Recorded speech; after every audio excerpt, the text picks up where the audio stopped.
பிரியமானவர்களே, இயேசு கிறிஸ்துவின் இணையற்ற நாமத்தில் உங்களை வாழ்த்துகிறேன். இந்த மன்னா டுடே என்ற டெய்லி பாட்காஸ்டை கேட்கிற உங்கள் ஒவ்வொருவரையும் கர்த்தர் ஆசீர்வதிப்பாராக. லூக்கா 3வது அதிகாரம் 21வது வசனம் இப்படியாய் கூறுகிறது: ஜனங்கள் எல்லாரும் ஞானஸ்நானம் பெற்ற போது இயேசுவும் ஞானஸ்நானம் பெற்று ஜெபம் பண்ணுகையில் வானம் திறக்கப்பட்டது என்பதாக. மருத்துவரின் குறிப்பு, டாக்டர்ஸ் நோட் என்ற தலைப்பின் கீழ் இன்றைய மன்னாவை தியானிக்கப் போகிறோம். லூக்கா எழுதின சுவிசேஷத்தை எழுதியவர் லூக்கா என்று அழைக்கப்படுபவர். அவர் மருத்துவ கல்லூரியில் படித்து பட்டம் பெற்ற ஒரு மருத்துவர். 4 சுவிசேஷங்களில் மற்றவர்கள் இயேசுவின் ஜெப பழக்கத்தை எழுதியதை காட்டிலும் லூக்கா என்ற மருத்துவர் இயேசுவின் ஜெப வாழ்க்கையை குறித்து அதிகமாக எழுதியிருக்கிறார். இயேசு வனாந்தரத்தில் இருக்கும்போது அவர் ஜெபித்ததை குறிப்பிட்டிருக்கிறார். லூக்கா 5:16 அவர் வனாந்தரத்தில் தனித்து போய் ஜெபம் பண்ணி கொண்டிருந்தார் என்று எழுதப்பட்டிருக்கிறது. இயேசு மலையின் மேல் ஏறி இரவு முழுவதும் ஜெபம் செய்ததையும் குறிப்பிட்டிருக்கிறார். லூக்கா 6:12 அந்நாட்களிலே அவர் ஜெபம் பண்ணும்படி ஒரு மலையின் மேல் ஏறி முழுவதும் தேவனை நோக்கி ஜெபம் பண்ணி கொண்டிருந்தார் என்று எழுதப்பட்டிருக்கிறது. இயேசு தன்னுடைய சீஷர்களோடு சேர்ந்து ஜெபித்ததை லூக்கா என்ற மருத்துவர் குறிப்பிட்டிருக்கிறார். லூக்கா 9:28 இந்த வார்த்தைகளை அவர் சொல்லி ஏறக்குறைய 8 நாளான பின்பு அவர் பேதுருவையும் யோவானையும் யாக்கோபையும் கூட்டிக் கொண்டு ஜெபம் பண்ணுகிறதற்கு ஒரு மலையின் மேல் ஏறினார் என்று எழுதப்பட்டிருக்கிறது. இயேசு தன்னுடைய சீஷர்களுக்கு எப்படி ஜெபிக்க வேண்டும் என்று போதித்ததை லூக்கா என்ற மருத்துவர் குறிப்பிடுகிறார்.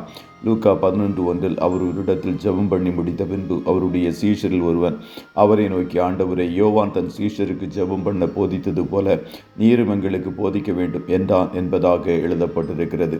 இவற்றிலிருந்து நாம் கற்றுக்கொள்ள வேண்டியவைகள் என்னவென்றால், மருத்துவர்களால் செய்ய முடியாததை ஜெபம் செய்து முடிக்கும் என்பதை அறிந்து கொள்ள வேண்டும். லூக்கா மருத்துவராக இருந்தாலும் ஜெபத்தின் மீது அதிக நம்பிக்கை கொண்டவனாக திகழ்ந்தார். ஆகையால் தான் இயேசுவின் ஜெபத்தை குறித்து அதிகமாக அவர் எழுதியிருக்கிறார். மருந்து மாத்திரைகளை கண்டுபிடிக்கும்படியாக ஞானத்தையும் அறிவையும் கர்த்தர்தான் மனுக்குலத்திற்கு கொடுத்தார். ஆனால் மருந்து மாத்திரைகளை மாத்திரம் நம்பி அதை கண்டுபிடிக்கும்படியாக ஞானத்தை அருளிய தேவனை மனுக்குலம் மறந்து போய்விட்டது. வியாதியின் நேரத்திலும் உடல் பலவீனமான நேரத்திலும் மருத்துவர்களை அணுகுவது நல்லது. மாத்திரை மருந்துகளை வாங்கி உட்கொள்வதும் நல்லது.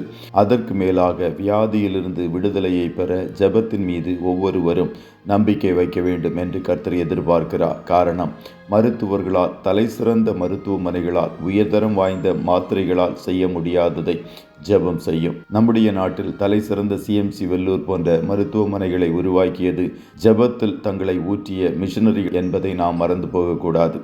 ஆகையால் லூக்கா மருத்துவர் குறிப்பிட்ட இயேசுவின் ஜெப வாழ்க்கையை நாம் முன்மாதிரியாக வைத்து ஜெபத்தில் அனுதினமும் பெருகுவோம். கர்த்தர் உங்கள் ஒவ்வொருவரையும் ஆசீர்வதிப்பாராக. ஜெபம் செய்வோமா? நல்ல தகப்பனே, உம்மை நன்றியோடு துதிக்கிறோம். இந்த மன்னா டுடே என்ற டெய்லி பாட்காஸ்டை கேட்கிற உம்முடைய பிள்ளைகள் ஒவ்வொருவரையும் கர்த்தர் ஆசீர்வதிப்பீராக. அப்பா, உம்முடைய ஜெப வாழ்க்கையை மாதிரியாய் எடுத்து நாங்களும் இன்னும் அதிகமாய் ஜெபிக்கத்தக்கதாய் ஒரு ஜெப ஆவியை உம்முடைய பிள்ளைகளாகிய எங்கள் மேல் ஊற்றுவீராக. நாங்கள் எங்களுடைய எல்லா சூழ்நிலைகளிலும் உம்மை சார்ந்து வாழ்வதற்கு பழகிக்கொள்ள எங்களுக்கு போதித்தருளும். இன்றைய தினம் உம்முடைய பிள்ளைகள் கையிடுகிற வேலைகளை ஆசீர்வதியும். போக்கிலும் வரத்திலும் உடனிரும். நல்ல ஜீவன் சுக பலனை ஒவ்வொருவருக்கும் கொடுப்பீராக. எல்லா பலகீனங்கள், வியாதிகள் நடுவிலிருந்து உம்முடைய பிள்ளைகளுக்கு விடுதலையை கொடுப்பீராக. ஆட்டுக்குட்டியானவருடைய இரத்தத்தின் பாதுகாப்பிற்குள்ளாய் ஒவ்வொருவரையும் கொடுத்து இயேசுவின் நாமத்தில் வாழ்த்தி ஜெபிக்கிறோம் நல்ல பிதாவே. ஆமே.